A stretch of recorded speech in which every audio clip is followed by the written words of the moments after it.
De nuevo, buenas tardes.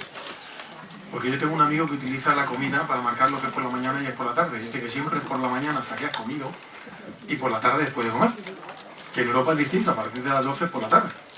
Aquí por la tarde empieza a las 4, según mi amigo. Bueno, buenas tardes de cualquier manera, con las dos teorías sería ya por la tarde. Buenas tardes otra vez a todos. Y bueno, pues vamos a reanudar con este segundo bloque de charlas. Un poquito salimos ahora de la edad infantil. Bueno, salimos. No vamos a distinguir por edades. No sé si nos comentarás alguna cosa más aplicable o menos aplicable a los niños. Pero vamos a hablar de nutrición general. Y bueno, pues en primer lugar contamos con el lujo de tener a una nutricionista con gran actividad a nivel tanto de nutrición como asistencial. O sea, con mucha relación además con la clínica, porque trabaja en un hospital. Y bueno, pues creo que es muy interesante su punto de vista y que nos va a hablar de cómo la alimentación, pues probablemente a lo mejor tú también lo comentas y es algo que siempre se comenta cuando se habla de nutrición. Hasta hace poco más de un siglo era un problema de hambre y ahora es como una explosión tanto de cantidades como de nuevos descubrimientos, ¿no? Entonces nos va a poner un poquito al día sobre todos esos, o algunos de esos nuevos descubrimientos. Muchísimas gracias por aceptar nuestra invitación, Concha, y estamos en tus manos. Muchas gracias. ¿Me oís bien? No.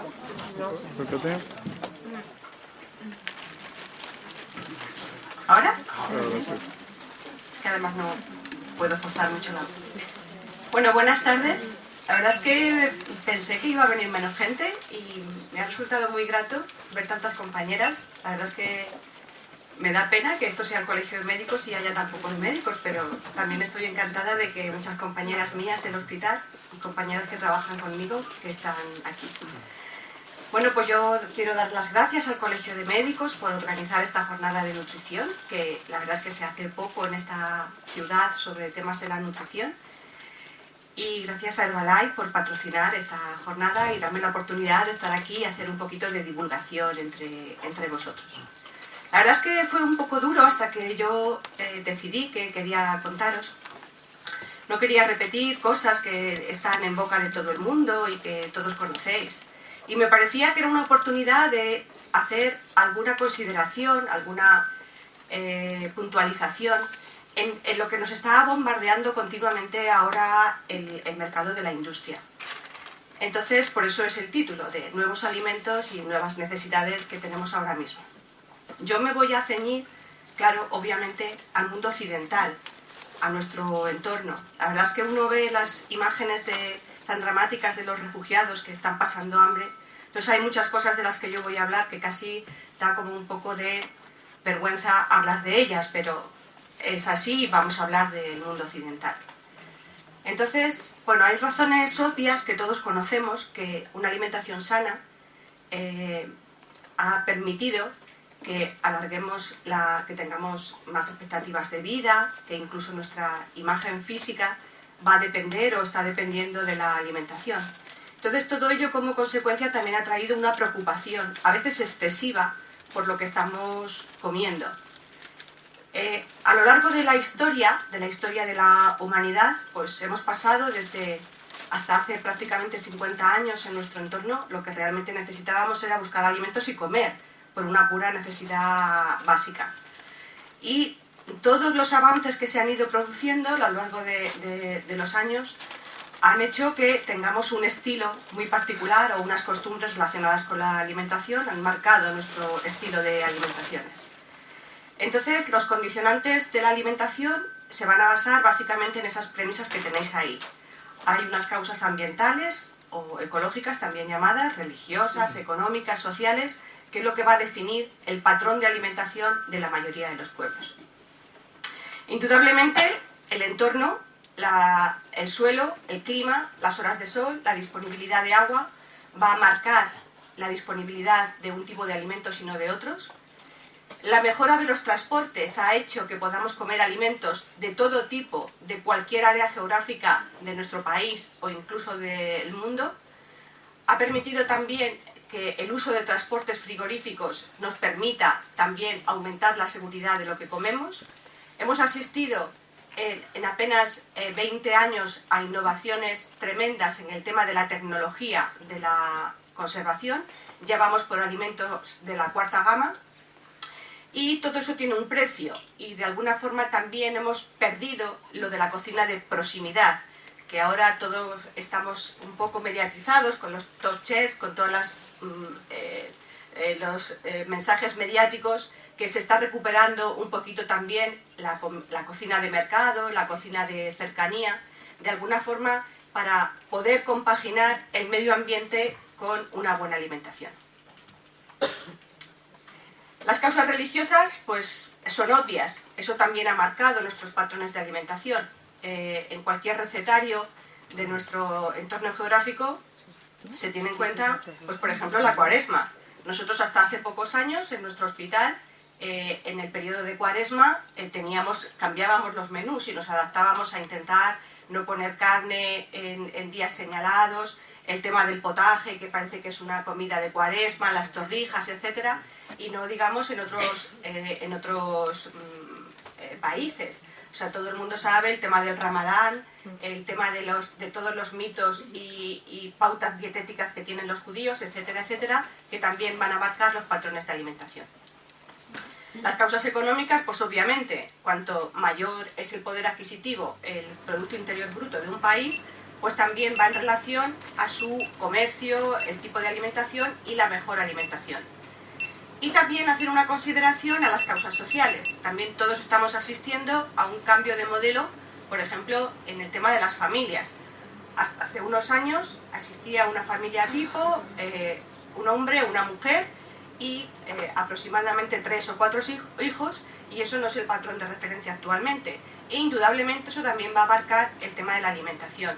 Hemos perdido aquellos beneficios de todos los que hemos crecido con nuestra madre en casa, que cocinaba y compraba los alimentos de proximidad y casi en el mismo día, y a cambio pues también perdemos algo, o sea, por decirlo de alguna forma, y la introducción de ciertos estilos de vida que no eran naturales en nuestro país también está haciendo que hay alguna serie de enfermedades que son como consecuencia de esa importación de ciertos estilos de vida. Entonces, pues toda esa evolución ha hecho que actualmente realmente los pueblos de Occidente tienen más alimentos de los que pueden consumir, ha aumentado la esperanza de vida, con lo cual surgen otro tipo de alimentos que también van a repercutir o van a favorecer en algunas poblaciones.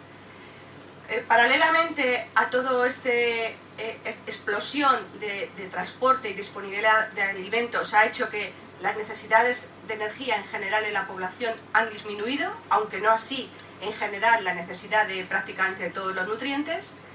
El dinero que se gastaba antes para la comida era muy importante, porque realmente era importante un porcentaje muy alto de cantidad de dinero para la comida, y actualmente el dinero que destinamos a la comida también es muchísimo más pequeño, y todo esto ha hecho que se vayan modificando algunos patrones de consumo. Me gustaba este término que se ve cada vez más en mundos relacionados con la nutrición, y es lo que se conoce con el nutricionismo, y que viene muy a colación de mi intervención, que consiste en un movimiento, ideología o corriente que hace descansar en los nutrientes, no en los alimentos, las virtudes que tienen alimentos en general en su conjunto. Lo que a buen seguro es algo que está descontextualizado y que resulta mucho más caro adquirir una buena alimentación a partir de nutrientes en vez de alimentos, y como una extensión general que dice que si un nutriente es necesario para algo, si tomamos más será mejor para nuestra salud. Entonces vamos a hablar un poquito de lo que son los alimentos funcionales, y vamos a hacer un repaso para intentar poner las cosas en su justo lugar. Y haremos un desglose de cada uno de estos ítems que tenéis aquí. ¿Y qué son los alimentos funcionales? Pues los alimentos funcionales son aquellos alimentos que, además de su función, de la función para la que están destinados, de proporcionar energía o algunos nutrientes en mayor o menor proporción, tienen además un efecto beneficioso para la salud. Se pueden presentar como alimentos convencionales que de alguna forma han sido enriquecidos o fortificados para obtener ese beneficio adicional en su composición. no nos tiene que engañar con otra serie de términos como son suplementos, nutracéuticos, alicamentos, que serían ya nutrientes que tomaríamos en formas de jarabes o de píldoras o de cápsulas, etc. Esta es una diapositiva que aclara el concepto que acabo de definiros. Un alimento normal, convencional, aporta algo de nutrientes, sirve para nutrir, también aporta elementos sensoriales, todo lo que se conoce con las propiedades organolépticas de olor, sabor, color, textura, y además tiene un valor añadido, tiene un beneficio extra para la salud, y eso sería la consideración de alimento funcional. ¿Y qué no deberían de ser los alimentos funcionales? Pues no deberían ser tóxicos y no deberían de ser vehículos de unas enfermedades que anteriormente no tuvieran.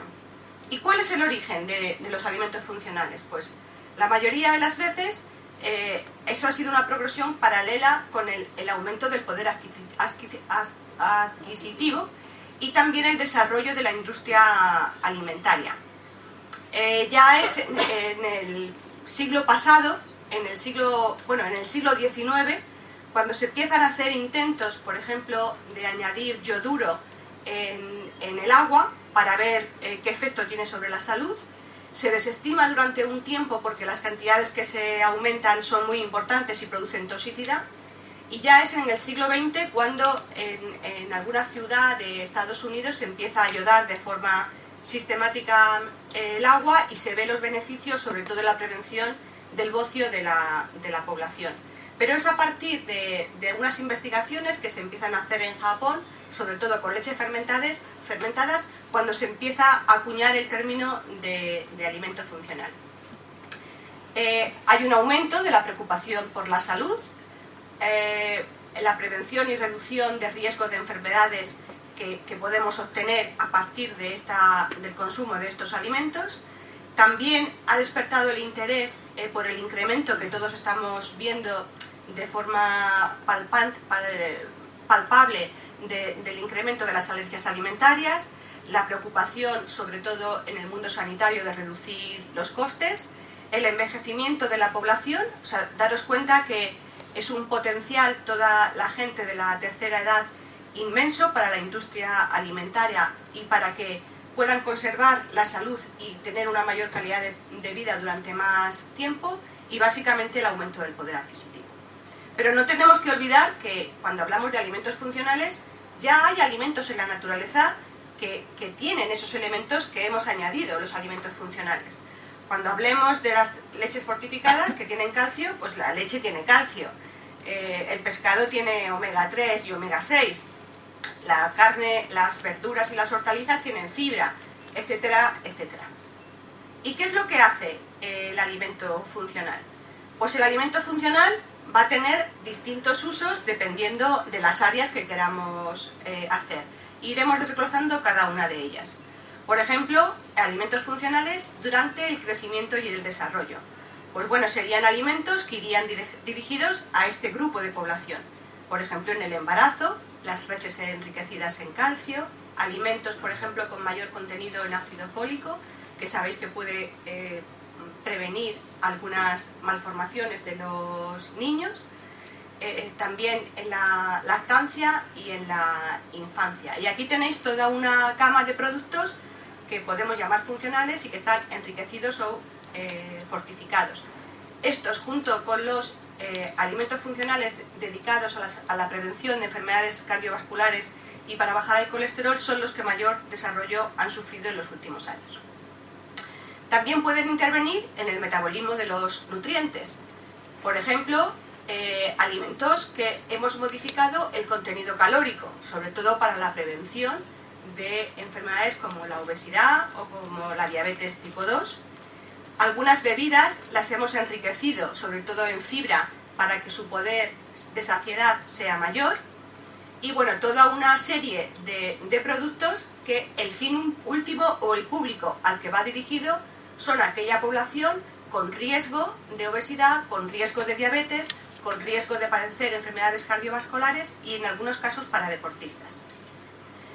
Toda otra gama de productos van a ir dirigidos al enriquecimiento de elementos antioxidantes Sabéis que en el proceso de envejecimiento y en muchas enfermedades degenerativas parece que la causa es la producción de radicales libres. Entonces hay toda una serie de elementos que van a luchar contra esos radicales libres para prevenir o paliar los hechos propios del envejecimiento, de enfermedades degenerativas, etc. Entonces serían alimentos que de forma natural tienen esa sustancia o que los hemos enriquecido. Entonces hay nutrientes que sabemos, conocemos por pruebas científicas que son potentes antioxidantes, como por ejemplo la vitamina A, que es muy abundante en los aceites de semillas, en el aceite de oliva, también en los frutos secos, en algunas margarinas. La vitamina C también es un poderoso antioxidante y todos también sabéis habitualmente dónde están. Algunos pigmentos que también se han comentado en las charlas anteriores también tienen ese poder antioxidante. Elementos o micronutrientes como el zinc, como el selenio y algunos compuestos azufrados. Se han hecho, por ejemplo, muchísimos trabajos en la prevención de algunas enfermedades degenerativas y como antiagregantes plaquetarios, que son alimentos tan comunes como la cebolla o como el ajo, o algunos componentes de las crucíferas que os contaba Iván al principio, del repollo, la coliflor, el brócoli. También pueden tener beneficios añadidos en todo lo relacionado con el aparato digestivo y el tránsito intestinal. Aquí tendríamos lo que en el mundo de la nutrición se conocen genéricamente como prebióticos, como simbióticos, y haríamos dos distinciones. Alimentos que son probióticos, que son aquellos que lo que aportan son una serie de bacterias que están vivas y que van a soportar el tránsito intestinal, van a llegar en una cantidad bastante importante a la última porción del colon y van a servir para colonizar esa parte, mantener la barrera defensiva de esa parte del organismo en buenas condiciones para prevenir enfermedades de tipo degenerativo, el cáncer, algunas infecciones, etc. Es importante recordaros que para que un alimento sea probiótico, el alimento en sí tiene que tener una cantidad mínima de bacterias vivas en su composición.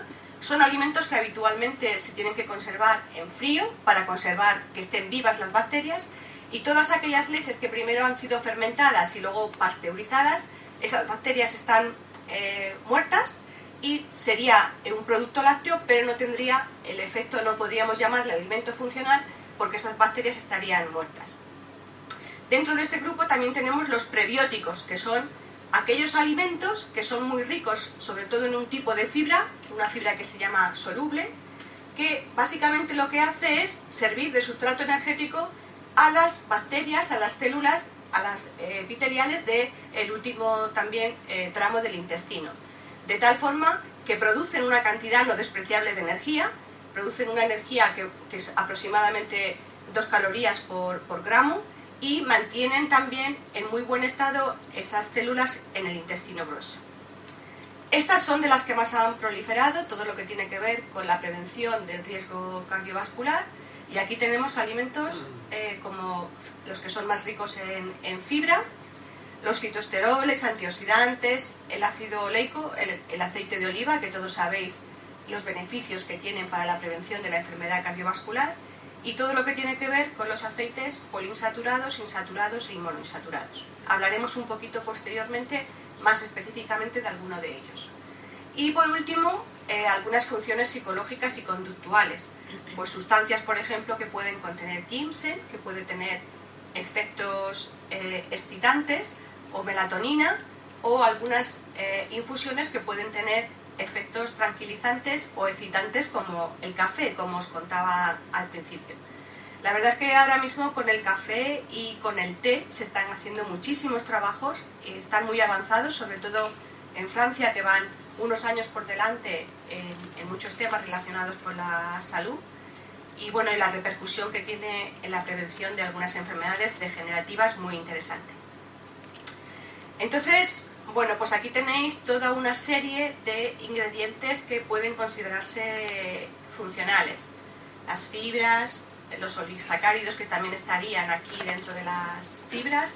Unos se utilizan de forma natural y otros se manufacturan en la industria alimentaria. Bueno, muchos de ellos que tenéis ahí. Los hay naturales y los hay modificados.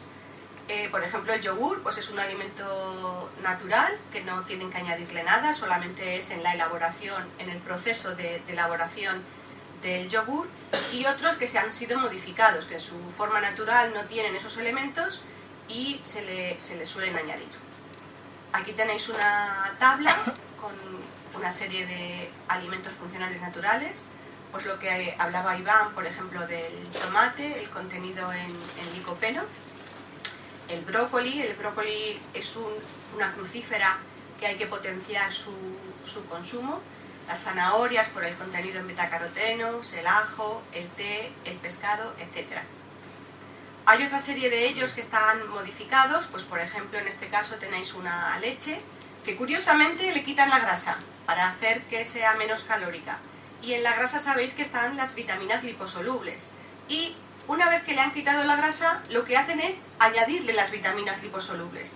Con lo cual, para añadirles esas vitaminas, tienen que utilizar parcialmente una grasa. Con lo cual, cuanto menos es dudoso el tema de la utilidad de este tipo de leche.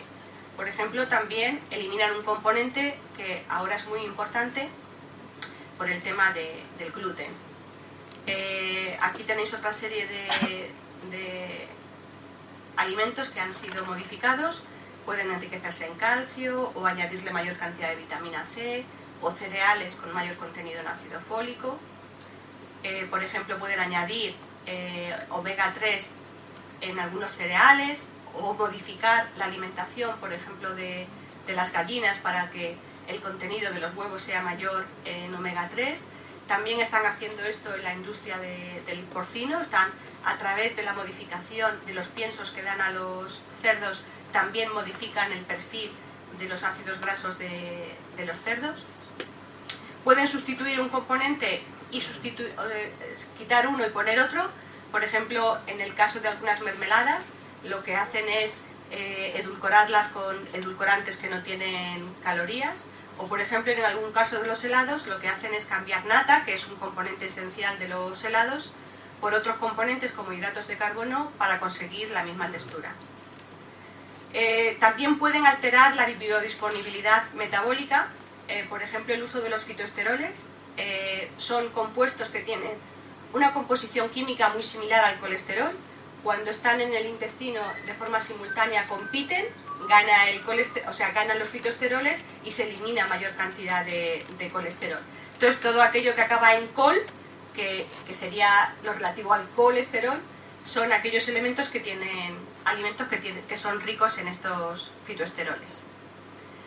Entonces, bueno, aquí realmente son los que tenemos ahora mismo en el mercado. Cada día asistimos a la proliferación de estos alimentos, casi no nos da tiempo a aprendernos uno cuando ya hay en el mercado otros, y vamos a hablar un poquito de ellos. Estos hemos dicho que son los que más, junto con lo de los fitoesteroles, los que más han proliferado, y aquí tenéis todos los productos lácteos que pueden ser susceptibles de modificación. Se les añade calcio, vitaminas, se les quita la grasa, les añaden omega 3, les añaden fibra, les añaden frutos secos, etc. Pero, por ejemplo, yo quería hacer una reflexión a propósito de esto. Resulta que la leche desnatada enriquecida en calcio puede tener 160 miligramos de calcio por cada 100 mililitros, pero esa misma cantidad de calcio la podemos obtener de otra serie de alimentos que tenemos disponibles y de forma natural, como todos esos que tenéis ahí.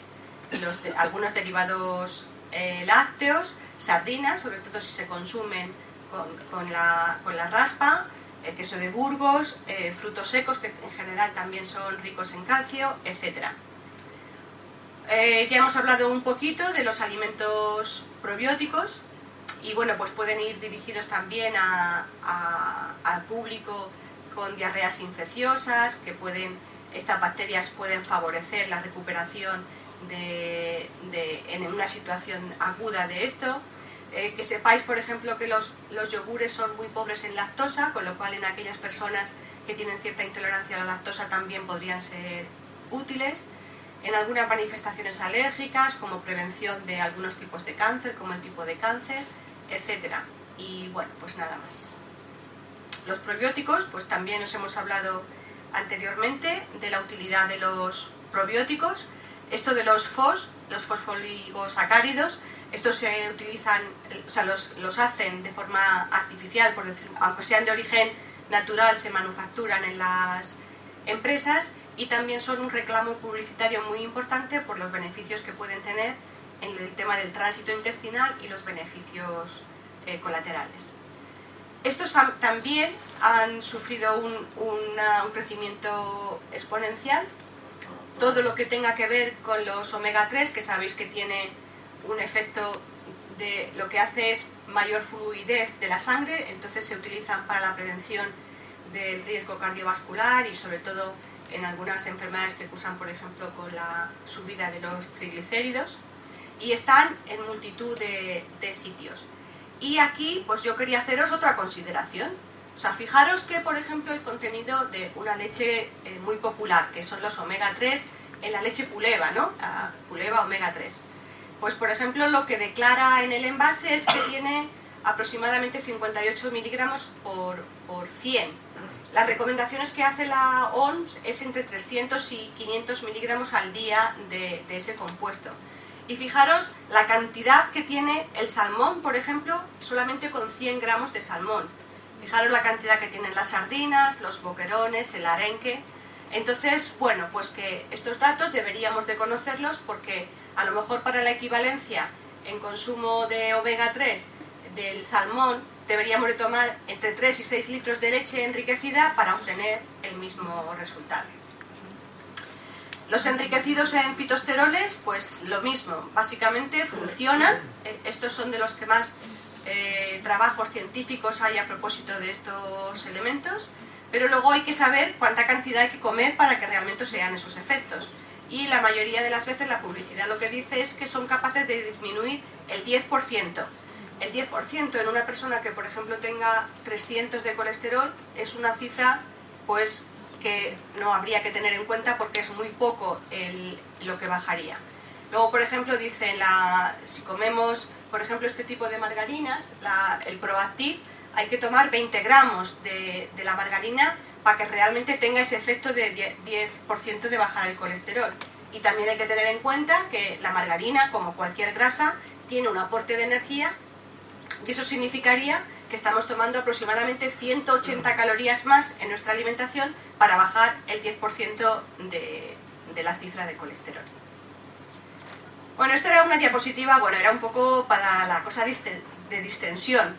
Pues a propósito de preparar la charla, bueno, pues se hacen trabajos, o a veces pseudocientíficos, a propósito de todo. Y esto era un trabajo que comparaba la disminución de muertes por el uso regular de estatinas y el uso regular de manzanas. Sabéis que hay un dicho inglés que dice "an apple a day takes the doctor away", que quiere decir algo así como si comes una manzana al día, pues mantienes al doctor fuera. Y entonces hacían comparativas del número de muertes que se ahorraban anualmente con el consumo de estatinas y con el consumo de manzanas. Y bueno, obviamente yo creo que eso no puede compararse de esa forma. Aunque en el acervo cultural de la gente el consumo de manzanas se mantiene como un alimento sano. La manzana tiene mucha fibra soluble, tiene antioxidantes y podría bajar ciertamente algo los niveles de colesterol. También hacer un llamamiento que, por ejemplo, el consumo excesivo de fitoesteroles puede asociarse a determinados desequilibrios como una reducción importante en los niveles de betacaroteno que podemos tener disponibles, o sea, betacarotenos o la provitamina A. También se puede presentar algún déficit en la absorción de la vitamina A y la vitamina K. Entonces debería de formar parte de una dieta equilibrada y variada el consumo de estos elementos. También se ha hablado en la primera charla de los antioxidantes, que bueno, ahora parece que son la panacea absolutamente de todo, y también hay muchos trabajos científicos que avalan el efecto que tienen potencial de prevención y de alargar la vida, el efecto antioxidante, y entonces la industria alimentaria lo sabe y enriquece todo con antioxidantes. Pero fijaros la cantidad de antioxidantes naturales que tenemos en el medio, como en general son todas las frutas y todas las verduras, aceites, sobre todo el aceite de oliva, los aceites de semillas y bueno, en otros componentes. Y ahí tenéis un poco unos ejemplos de alimentos que han enriquecido con antioxidantes. ¿Y son imprescindibles? ¿Son indispensables? Pues hombre, en algunos casos, y siempre asesorados por un profesional, pueden ser útiles terapéuticos, suelen tener pocos o ningún efecto secundario y sería una opción a tener en cuenta. Es importante educarnos, y para eso estáis aquí y para eso podéis hacer educación fuera de aquí, en el tema de que debemos aprender a interpretar todo el tema relacionado con el etiquetado, para quién va dirigido ese producto. Estos alimentos no deben de tener ningún riesgo para el consumidor, como he dicho anteriormente, no se debe de confundir con un medicamento y siempre deberíamos de utilizar la opción más barata para enriquecer nuestra alimentación en esos elementos que hemos visto que está aprobado el beneficio añadido. Las directrices actualmente que se están marcando, unas son nacionales y otras son europeas. En España siempre vamos un poquito por detrás de la legislación, pero sí que es importante que sepáis que desde el año 2011-2012 la Agencia Europea para la Prevención o para el tema de la seguridad alimentaria en Europa ha tomado cartas en el asunto y entonces está deteniendo el abuso que se ha hecho de alegaciones en cuanto a los beneficios de salud que van en muchos alimentos, de tal forma que sí que está prohibiendo o solamente autorizando a aquellos que realmente representan y que tienen un apoyo científico de beneficios para la salud.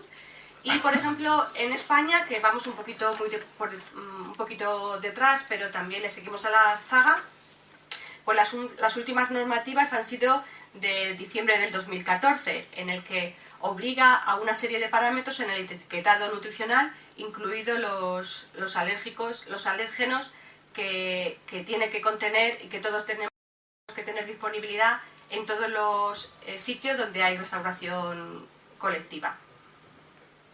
Bueno. Los consumidores, pues la verdad es que los consumidores están absolutamente despistados porque es un bombardeo el que están recibiendo diario y constante de todo este tipo de productos. Las industrias alimentarias, cuando ven que pierden cuota de mercado en unos productos, lo que hacen es ir por delante para enganchar al consumidor. Pues por ejemplo, en el tema de las leches, en el tema de la fortificación, cogen trozos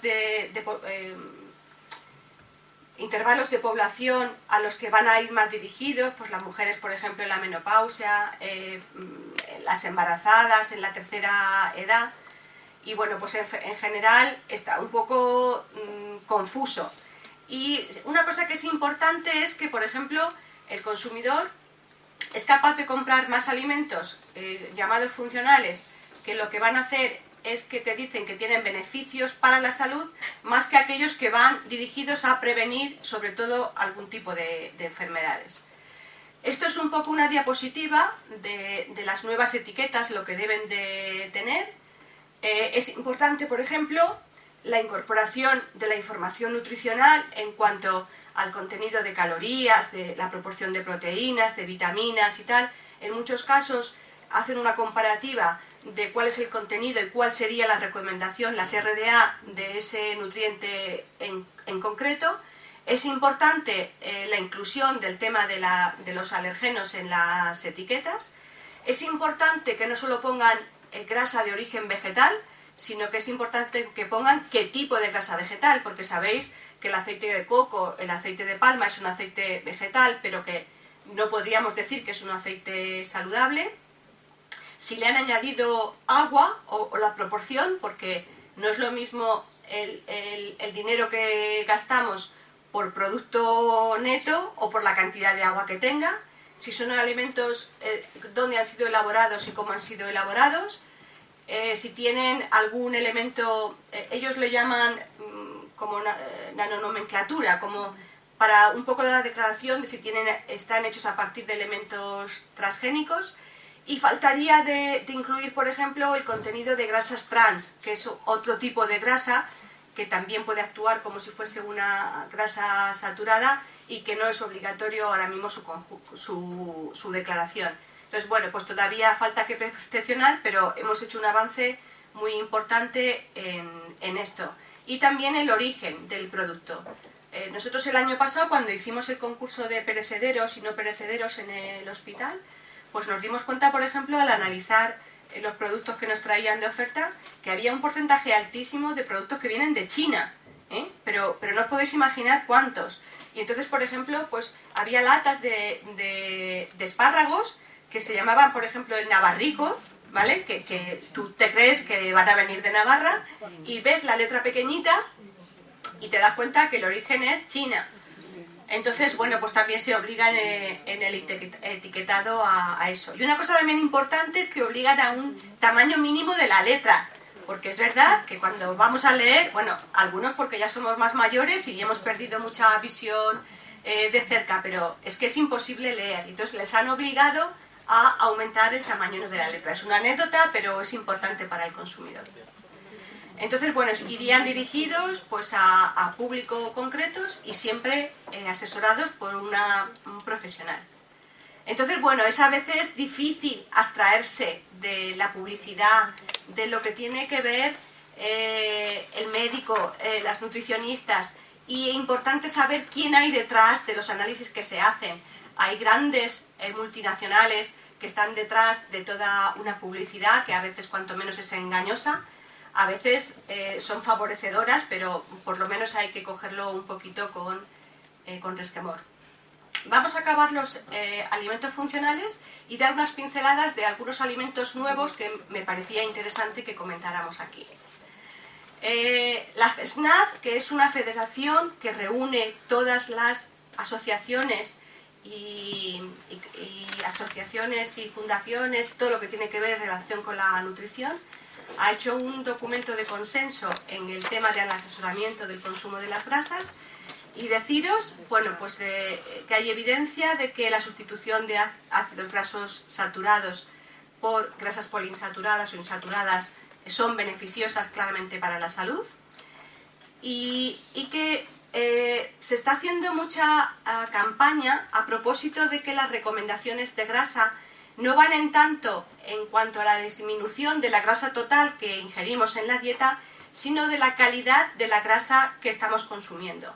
De tal forma que sería, digamos, un poco menos importante aumentar el consumo de grasa, porque, por ejemplo, en España normalmente las proporciones de grasa que tomamos son mayores de ese 30% que se recomendaba siempre, pero sí que es importante que ese aumento de esa grasa sea de algún tipo de grasa en concreto. Pues por ejemplo el aceite de oliva, porque sí que es importante que esa grasa tiene otros beneficios añadidos. Y no solamente por la grasa monoinsaturada, sino que ese alimento como tal podría ser un alimento funcional porque hay interrelaciones dentro de ese alimento en concreto que puede tener beneficios añadidos para la salud. Alimentos naturales, pues parece que alimentos naturales es sinónimo de alimentos buenos. Esa diapositiva que se ve un poquito mal, bueno, es para haceros una consideración de cómo eran, por ejemplo, las sandías en el Paleolítico y cómo son actualmente. Ese puntito que tenéis ahí chiquitito en el centro sería una sandía hace millones de años y la sandía que tenemos ahora. ¿Y qué es lo que ha pasado entre medias? Pues ha pasado entre medias que a lo largo de la evolución de la agricultura, el agricultor ha habido por obtener mayores rendimientos, mayor productividad, ha ido modificando de forma intuitiva o de forma empírica, ha ido seleccionando aquellos alimentos que tienen unos genes mejores para que la producción sea mayor. Entonces, cuando hablamos de los transgénicos, pues bueno, siempre lo asociamos como al maíz, como es el transgénico por antonomasia. Pero hay toda una serie de modificaciones, la mayoría ni siquiera somos conscientes de que se están modificando, pero eso realmente forma parte de la selección natural, de la evolución y de la intención de producir alimentos de mayor calidad, de mejor rendimiento y sobre todo de mejor aspecto. También haceros una puntualización de los edulcorantes y hablar un poquito de los que están apareciendo en el mercado. Los que hemos tenido siempre, la sacarina, el ciclamato, son los que se llevan utilizando durante mucho tiempo, pero ahora se ha mejorado sobre todo el poder de endulzar de los edulcorantes y el sabor, se ha mejorado muchísimo el sabor. Entonces, bueno, pues los más conocidos, la sacarina y el ciclamato. Luego salió el aspartamo, que sabéis que está compuesto por 2 aminoácidos, tiene un poder endulzante muy alto y no tiene ningún retrosabor, por decirlo de alguna forma, y el único inconveniente que tiene es que no se puede cocinar. Cuando se somete a altas temperaturas se descompone, no es tóxico, no produce ninguna inconveniencia, pero pierde su poder endulzante. El neotame es un derivado del aspartamo, se conoce como el E961 y se utiliza sobre todo en bebidas refrescantes y en helados. El acesulfamo K también se utiliza, por ejemplo, mucho Coca-Cola utiliza este edulcorante. Y estos son como los de la última generación, la sucralosa y la stevia. La sucralosa es un derivado de la sacarosa, tiene un poder endulzante también muy alto, tiene un sabor muy parecido a la sacarosa. Y el último en aparecer es la stevia. La stevia ahora es la panacea para todo se utiliza stevia. La última aparición es en el 2011, es a partir de unas hierbas que se cultivaban sobre todo en Sudamérica. Y fijaros si está de moda que hasta en la mayonesa tiene stevia, que es esa diapositiva que tenéis ahí.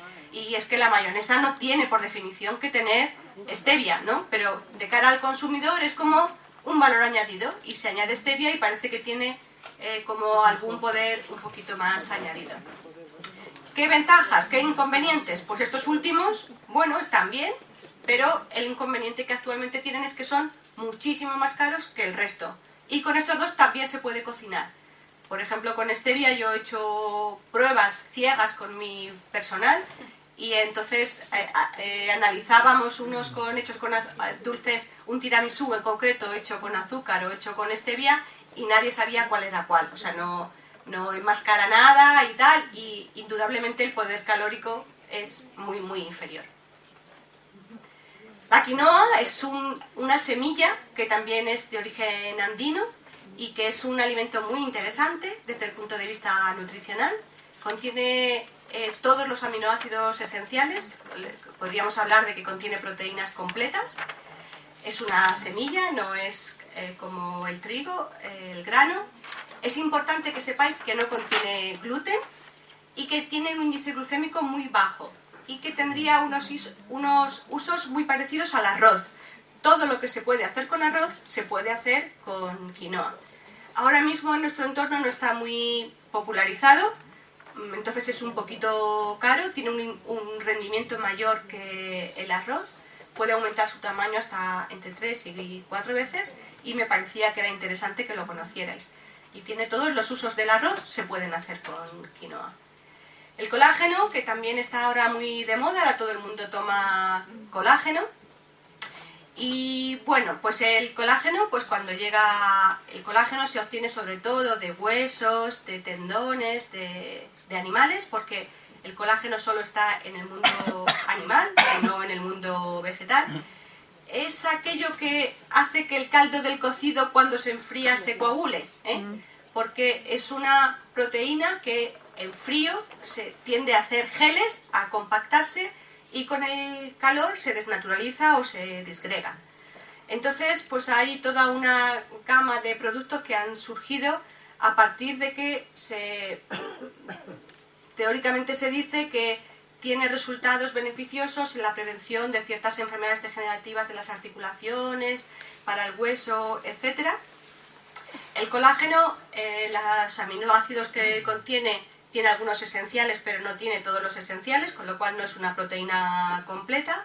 Y que sepáis que cuando este colágeno llega al estómago, pues el estómago segrega unas enzimas que se llaman proteasas, que son como unas tijeras que lo que hacen es separar todos los aminoácidos del colágeno, y esos aminoácidos se utilizan para lo que en ese momento el organismo necesite.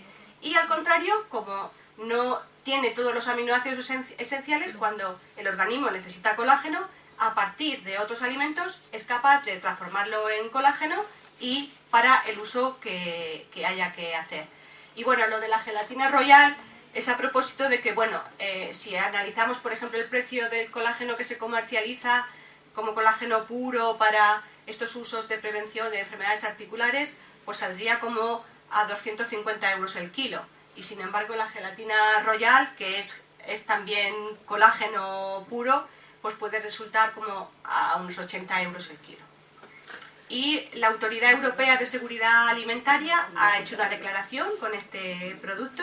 Dice que que no puede producir enfermedades, que está libre de elementos tóxicos y tal, pero no ha hecho la declaración de que tiene unos beneficios para la salud y ellos más o menos lo que dicen es que probablemente tiene algún beneficio para la salud, pero no hay realmente estudios científicos que avalen que su consumo pueda ser beneficioso para este tipo de enfermedades. Y ya para finalizar, no sabemos qué nos depara el futuro. Estamos asistiendo a toda una proliferación de modificación de usos y abusos de algunos alimentos. Los alimentos funcionales son susceptibles de mejorar la salud y en muchos casos está probado científicamente. Hay que valorarlos en su justa medida y disfrutar de ellos sabiendo que si bien no son la panacea de todos los males, pueden resultar beneficiosos en algunas situaciones como complemento saludable a una dieta apropiada y a un estilo de vida activa. Es importante que mantengamos una dieta equilibrada, proporcionada en nutrientes y conservar una gran variedad de alimentos, porque hay alimentos que conocemos su composición y su acción en el organismo, pero hay otros muchos que se están descubriendo cada día más con efectos beneficiosos para la salud. Es importante comer cosas que se cocinen, comer comida, no demasiada, y fundamentar la alimentación en elementos vegetales. Y nada más, muchas gracias por vuestra atención.